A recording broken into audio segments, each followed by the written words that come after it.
Hi, everyone, and welcome to the Resource Revolution, the Resource Management Podcast. I'm your host, Christine Robinson, and on this podcast, we will discuss the real-life experiences of people in and around the world of resource management. Today, we have Paul MacIntosh and Melissa Rosenblum joining us. These are two of my favorite people. I'm so excited to have them on today, and I'll give you a little bit of background on each of them. Melissa started her career in EY in consulting before moving to the resource management team.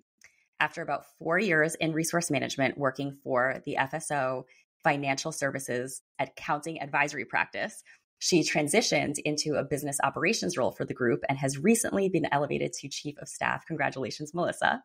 And Paul has over 25 years of experience in banking and capital markets. He is currently leading EY's Financial Services Accounting Advisory Practice and is a heavy user of resource management. Paul and Melissa, it is so great to have you here with us today. Be here, Christine. Thanks for having us. Yeah, thank you. So excited to get into this conversation. So first of all, let's give a little bit of background for listeners. This is a really interesting perspective that we're going to share here because we've got not only the resource management view, but also, Paul, from your perspective as a user of resource management, really want to start to get into what does that look like and how does this manifest itself in real life, in practice. And so I guess let's get started with, Paul, before you became the leader of this practice, what was your view of resource management? Was it something that you already felt very connected with? What was your perspective? I guess my views changed over time, right? I mean, it's a critical component now, definitely as a partner of a firm. I lead a group of 360 people, so it is critical for me to do my job. But even coming through as a senior manager, right, it was critical to understand how it was involved in your personal scheduling. As you progress through the ranks and become a manager, you're managing teams of anywhere between 5 to 10 to 15 to 20 people in consulting or audit. So it becomes a critical component very, very early on in your career. I would say it's changed in my view as I've got more mature, more experience in how I view resource management, not just a tool to staff resources, but also broader experiences, right? Are there skill gaps? Are there training opportunities? Do we have performance issues? And I find that the experience of resource management team is often at the forefront or the focal point of when those issues get bubbled up. So I've expanded the role of our resource management team in my group now to be broader, plugging into learning, performance issues, skills gaps. They plug into recruiting. So it's become sort of the focal point for a lot of other things that we do in the practice now. That's fantastic. And I would say I can't help but wonder what it was about resource management in the first place that gave you such a positive impression that allowed you to then see these different perspectives, right? And so I'm curious, is presumably you had a good experience in order to then think. Yeah, and I'm uniquely, I guess, qualified. I don't know if that's the right word, but I've had some experience myself. So as you're aware, Christine, when I joined EY, I was a senior manager, and I was helping with resource management. It was a much smaller group in those days, 30 to 40 people, and we didn't have a full-time resource management function. So myself and one of the partners used to do, or I say try to do, resource management appropriately. So I think I have a unique appreciation of how difficult the role is, managing multiple people, multiple demands. Everybody wants the type A, the best resources, right? But it's a management, I guess, of all the different skills and capabilities with the demand at the time. So I fully appreciate the role that resource managers do and how critical is. I had a brief foray into that world myself. So that's the trick. You experienced the pain firsthand. Yeah, and yes, I mean, and all jokes aside, I mean, it is. I don't think people fully appreciate how difficult it is to do, right? They only see their little part of the world, but for the resource manager sitting in the middle, my group, for example, has 360 people now, 23 partners, 13 managed directors, all requesting multiple resources, if not every day, multiple times a week, all wanting the same types of resources, all thinking their request is the most important. So it becomes a huge balancing act for the resource manager in the middle.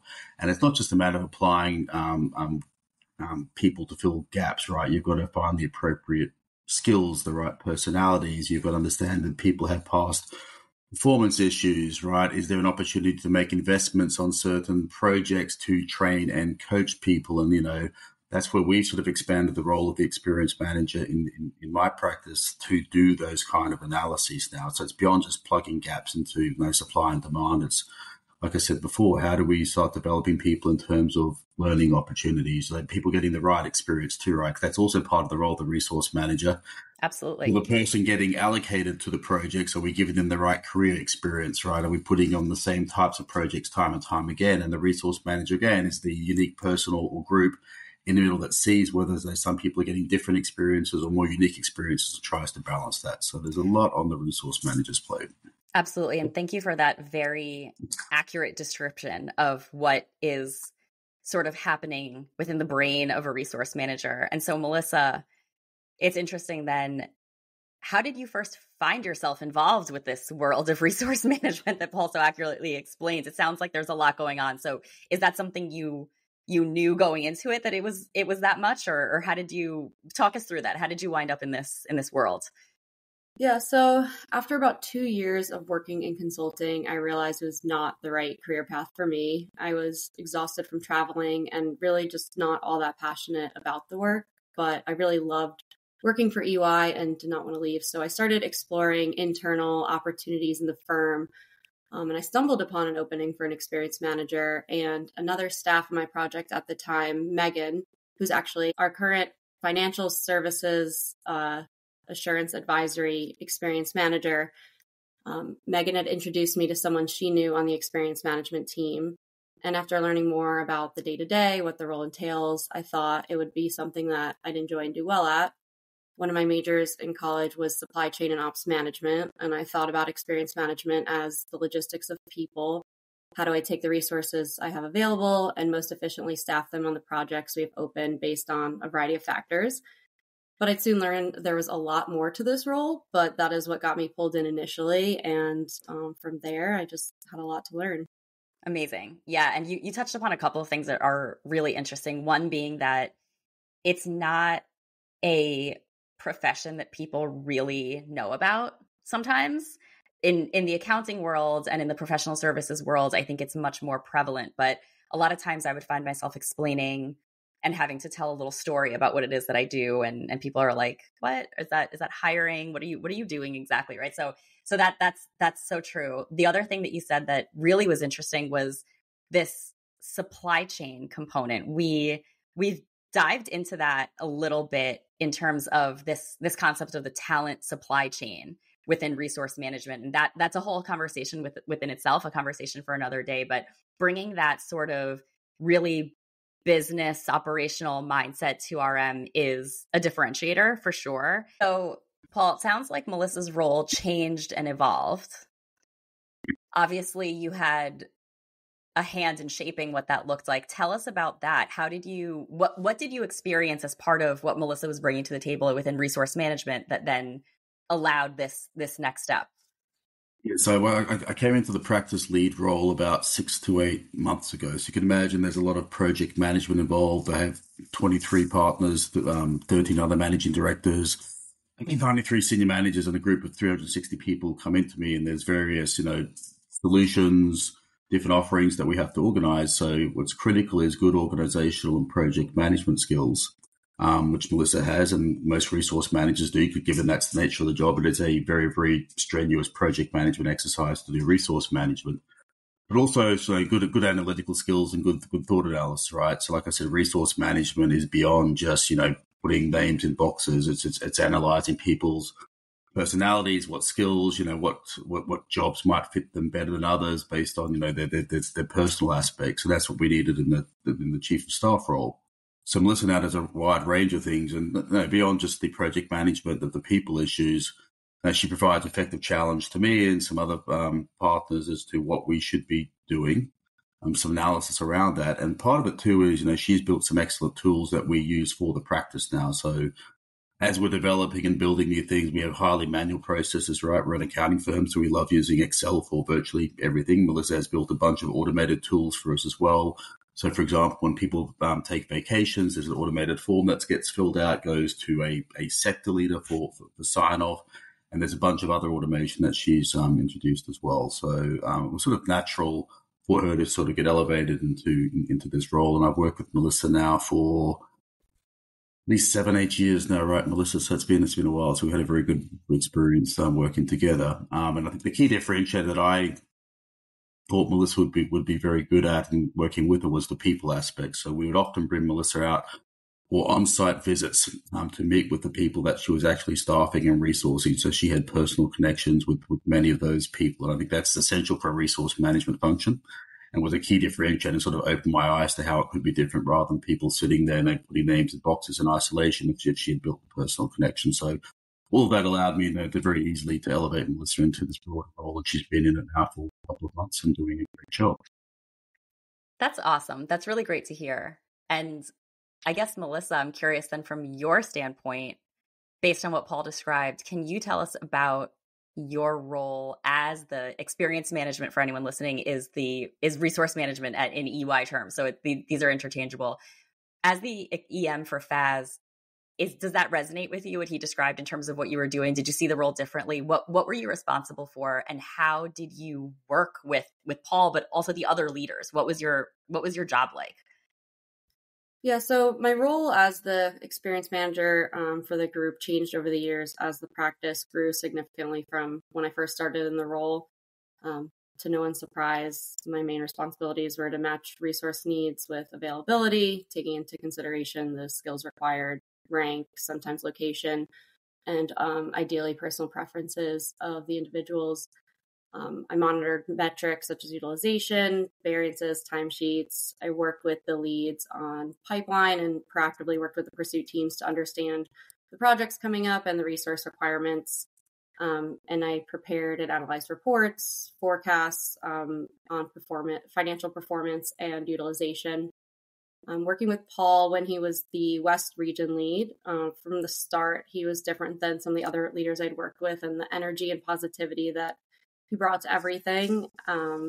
His staffing calls were actually with the entire partner group for his region, unlike some of the other groups where it was one-on-one calls. It's a perfect example of the type of leader Paul was and continues to be. He values the opinions and thoughts of his entire team. Getting everyone on a call allowed us to work through any staffing challenges and get creative with proposed scenarios until we found the one that worked. The group was much smaller than it is now, but he does the same thing now on a different scale with the executive leadership team. And over the 4 years in the experience management role, I gained a lot of confidence, presented in front of different groups, like Paul said. He brought me out to speak with the group and allowed me to explain the importance of experience management. He really valued the job that I was doing and trusted my work and supported me when needed. And he considered me a part of the team and made sure I was valued, which is something that he still does today.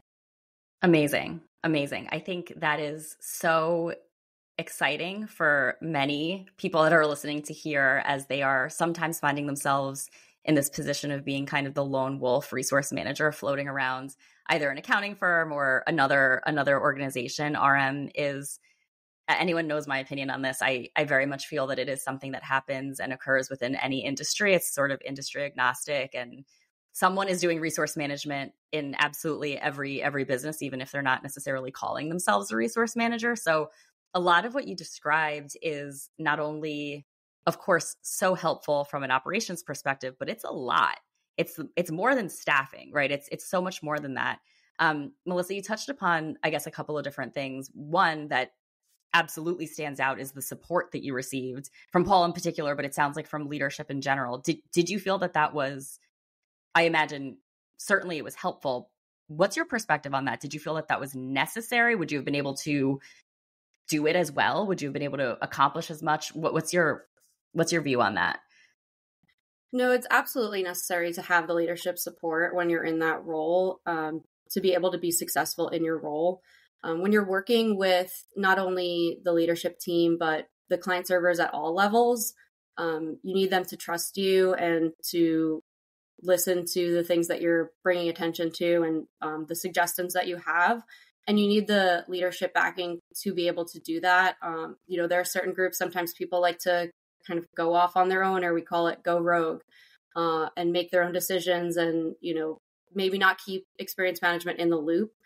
And having the leadership support and trust in what you're doing is hugely important in the role. So we consider it so important, right? Even back in the early days, we always had a partner or a managing director align with the resource manager, to give them that support, that executive, presence, that if you were getting stuck, there'd be someone more senior to help drive that. And we still do it to this day. So we have a managing director as part of our leader of the resource management team. So we have a resource management team of 2 to 3 people now. Our managing director, who is a client-serving MD, part of that group, and he sits on my core leadership team of 10. And part of that is, like Melissa alluded to, right, is to, if there are some problems, and resource managers deal with all different kinds of people. Some of them are very, very senior people, executive level people.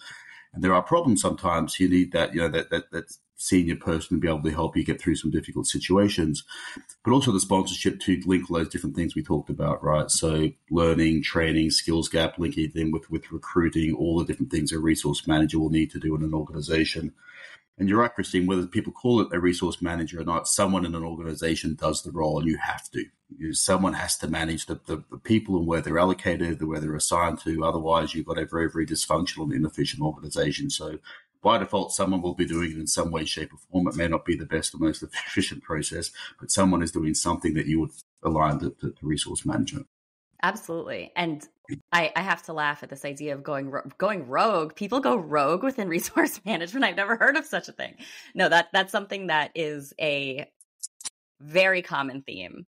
I don't care what industry, what level of resource management you're dealing with. That is absolutely something that occurs as a very typical human behavioral phenomenon within this space.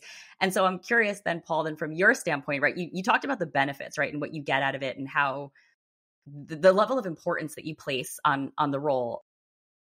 One of the things that we've seen, certainly within this podcast, is resource managers often having to convince others within their organization to follow the process, to get on board, and sort of having to sell the resource management process. So curious from your standpoint, why do you think that is? Why does that happen in the first place? And also, for resource managers that are finding themselves in that situation, 2-part question, what can they do about that? What advice do you have in terms of how can they articulate the value proposition that you, from a partner standpoint, so accurately described? So people act like that because people always act within their own self-interest, right? So if they're trying to staff their own teams or their own projects, they will by default, and this is true of every person, will want the best resources, the resources delivered in the most timely, most efficient manner. And they will, by and large, will not consider the needs of any other people, even if they are in the same team. And that is by default, that's generally human nature. And I see that even now in my practice. The way we got around that was you need a proper process, rules, policies, and you need the power or the authority to execute that, right? So, and it's difficult if it's just a resource manager to do it, which is why we have a managing director assigned to lead the team. And if it still starts going awry, that will come directly to me as the leader of the practice to resolve any disputes, or if I find people are skirting the process, I'll intervene directly myself. So I think you need that executive level sponsorship right to the top, the leader of a group, the leader of a practice, whatever you want to call it. And that's the way to get around it. You're not going to get around that by nature, people want their own project teams to be the best, but there's a process and an executive presence and oversight to sort of override that and make sure it's done properly. I guess over time, once people understand the process, they understand their ramifications for going around it, that we won't tolerate it. That's the other thing too. So I think resource managers sometimes are handcuffed because they don't have the authority to stop senior folks from just doing what they want. And if they continually see they can override the process, then you sort of throw your hands in there. There's nothing you can do. So the way we've got around it over time is having someone senior like myself just intervene at appropriate. And then over time, people get the message. But it's difficult for people to understand all the different needs in the practice. Everybody feels their project or assignment is the most important at any given time. So that's just human nature. Yeah, absolutely. So Melissa, that being said, hearing Paul describe what that is like in actual practice, the human nature component, it's not just about checking a box. It's certainly about following a process, but there's definitely, I would say, a number of fighting fires concepts that come into play here as well. I'm curious then, having experienced that and working for a number of years within that space, do you feel that your time spent within the role as an experience manager within resource management helped you develop certain skill sets that now you can draw upon in your current role? Are they unrelated? How do you see that? Yeah, my time in experience management absolutely helped me in the role that I've elevated to now. The skills that I developed definitely directly translate to my new role and likely would to many other roles as well. I learned how to flex into different situations, recommending solutions to leadership and getting buy-in, staying organized and keeping teams accountable, analyzing data to recommend specific courses of action, and implementing new processes. I learned to collaborate with different groups and improve my communication skills. And I also learned a lot about understanding the practice and the people in it, the different personalities involved, the solutions that the practice offers, how people like to work together, and how it fits into the overall organization of the firm. The relationships that I built in my years as an experience manager definitely helped me to be successful in this role, building stronger working relationships with client servers at all levels in the practice and the different enablement teams such as talent, recruiting, and finance. And I think the biggest thing from my experience management role to help me be successful in my role now is the trust that's built to be successful as a chief of staff. The person that you're working for, so Paul here, needs to have full trust in me, and in order to be a strategic partner to him as the practice lead and help him scale himself and the leadership team, focusing on areas like operations, strategic initiatives, special projects, or communications. To be an extension of him and to be an effective chief of staff, he has to have that huge level of trust in me. And my level of authority with the rest of the team is also influenced by how Paul envisions this chief of staff role and how he positions it to the rest of the team. So giving me that positional authority to get things done on his behalf is due to the trust that was built over the years of working in that role. Yeah, that's huge. And Melissa, you touched upon a couple of things that were really intriguing there. One is not only the value that the resource manager can and does provide on a daily basis, right? Just in routine, but also what that eventually builds up to. And so there are people that are finding themselves in a position where they are just starting within this space. Others are finding themselves kind of curious about what even is resource management and what does it mean. But the other reality is that what we know about people and the job market today is that they don't necessarily stay in the same role forever. So something that you highlighted really that resonated is this idea of using resource management even as a stepping stone for getting a good understanding of what happens within an organization, what operational components are necessary to fuel success and growth and growth at scale. So that being said, I'm curious, Paul, then from your standpoint, your role has shifted. As you said, it's been an evolution, certainly from when you started to now being the leader of the practice. From an RM standpoint, has what you needed from RM changed as well? Is it the same basic stuff? Are you looking at for a different view, tell us about that. How do you interact with resource management, and is it different now? Yes, it's definitely changed. So I've begun to understand what resource management is capable of, right? So resource management, like I said, has access to a lot of data in terms of people. They oftentimes when I hear of an issue that's going on, it comes through the resource management team, whether that's people not happy on a certain project, or there's a skill gap or a learning gap or something else. So my view of it has changed over time to broaden how we use resource management at EY. So much so that we have resource management in our strategy sessions now. So we're having strategy sessions coming in next few weeks for next fiscal year. We're a half-end fiscal year in Big Four accounting. Having them really understand what our strategy is by the different sectors that we operate, by the different solutions that we deliver, so that when they're staffing projects, they always have that in their mind that we're trying to grow solution X. Therefore, these are the kind of resources, and alerting me, hey, Paul, can we make an investment in this type of account to build this solution that was part of the strategy? So I think having resource management integrated through all the different things that we're trying to do as a practice in terms of strategy, revenue planning. We call it experience management at EY for a reason, right? Because we call it experience management because it's about developing people as well, through training and opportunities and on the job experience and coaching. Our resource managers often alert me too, where they feel that some of the resources aren't being appropriately coached on the job or receiving on the job coaching. So it's grown much, much more. When I first started out, right, I think my view of it, and most people's view is initially it's a plugging holes in terms of needs. It's a supply and demand matter. We've expanded it much, much broader than that at EY. That's awesome. That's really great. And I'm curious then, as you consume resource management, right, as you're kind of a recipient, right, of that service, is there anything that you feel Melissa did to really shine in that role? What can others do if they really are, ambitious and they're starting out in resource management and they want to make an impact? How do they elevate to that level? And, any advice for people that are in this role?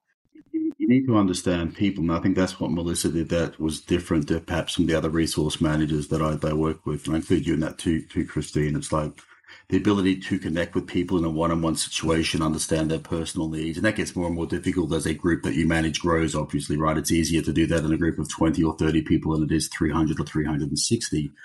But by and large, I felt those personal connection points, right? And same for the people who the users of resource management, whether it's our staff level people or some of the managers or managing directors, to understand how the process works. And Melissa did a great job when she was in the role of explaining how the resource management process works, so people had more insights, that there is a method to what oftentimes seems like madness. We don't actually staff people on just a purely ad hoc random basis based on the first come, first serve. We do try to match skills and experience requirements to actual projects. It doesn't work time after time, obviously, because it is a fluid environment.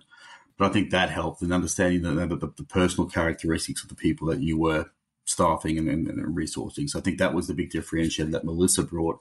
And we try to do that now. So we make it a practice now where our resource managers meet with different groups. They present on my all hands meetings, my practice presentations, giving their view, and there's a lot of one-on-one interaction. And our managing director, who leads our resource management group, now he meets with many of our folks one-on-one. He has a hand now in performance reviews as well, making sure that they're consistent and making sure they're incorporating feedback that he has heard in his role as the resource manager, which perhaps the engagement manager hasn't learned. So what my experience is, the resource managers have a lot of information, perhaps, that other people in the firm or the practice don't realize that they have. And some of that comes on an ad hoc basis because the resources themselves, the staff actually go to the resource managers with many of their problems or many of their issues first before coming to anybody else. So it's kind of a repository for that kind of information too.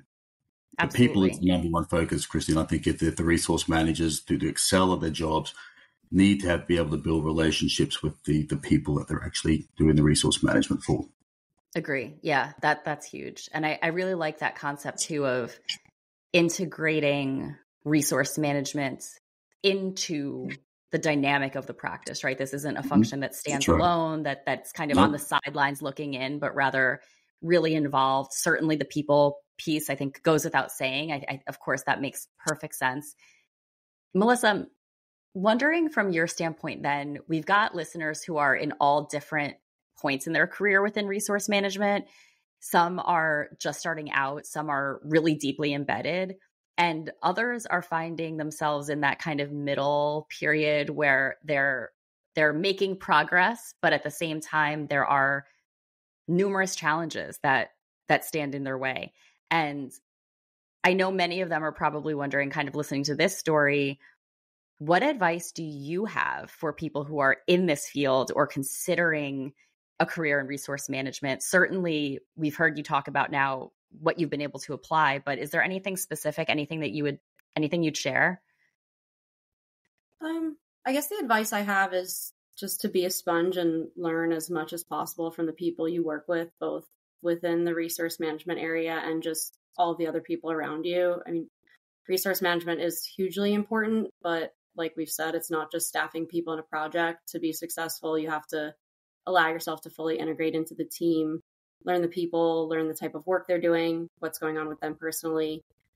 This isn't a field that's going to go away with just any sort of automation, though I expect that to continue to build tools to improve the processes we're using. But there are just so many intangible factors that go into this role. The resources here are people. And it's not as simple as just putting puzzle pieces together where they're going to find their perfect fit. The puzzle pieces are going to continue to change shape and be removed or added, or the entire thing flipped up and upside down and shaken up and for you to start all over again. So you just have to be ready to kind of roll with the punches and be ready for constant change and enjoy getting to know the people along the way, because as you've seen in my situation, you never know where your next opportunity is going to come from.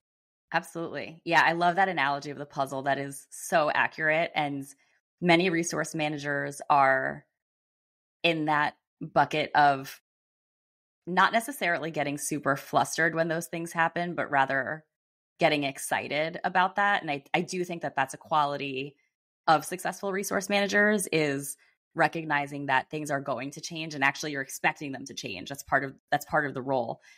Melissa, you talked about that. What is that like for you when those things happen? Because it's a when, right? It's not an if. Things change and they evolve. Are you motivated by that? Are you stressed by that? What is that like? I'd say at the beginning, it's a little bit more stressful and unexpected until it's something that you get used to. By, my 4th year in resource management, it's just expected.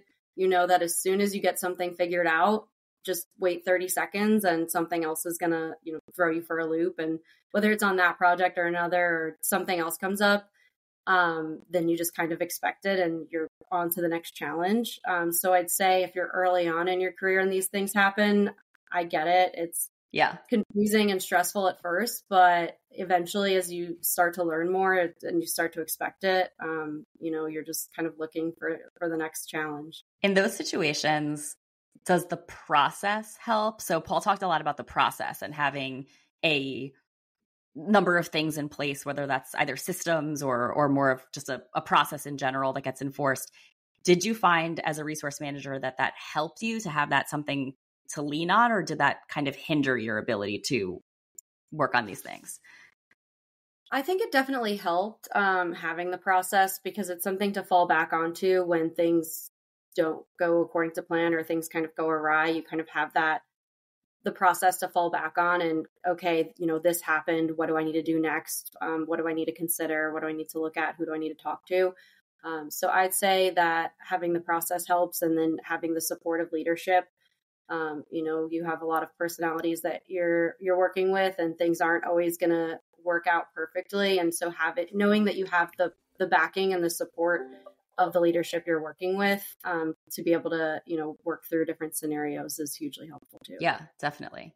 And I think as a takeaway, as a community, as a resource management community, think about how this profession is evolving, we know that we do not want to be an administrative function, right? This is so much more than that. And Paul, you described that so accurately. And I think, Melissa, you're the perfect poster child for what resource managers can do, right? You've evolved from really this very specific role, presumably trying to accomplish certain very specific things within that role, to really deeply embedding yourself within a practice. And I think that's the goal, right? That's what resource managers should in general be striving for.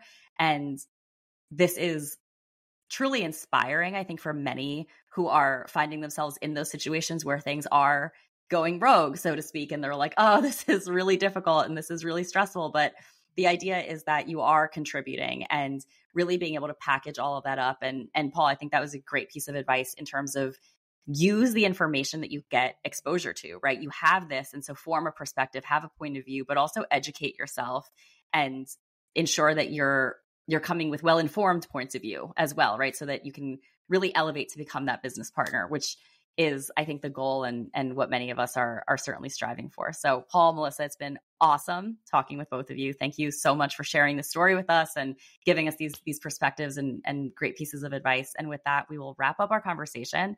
Thank you all for tuning in, and please be sure to subscribe to hear more episodes. Thank you.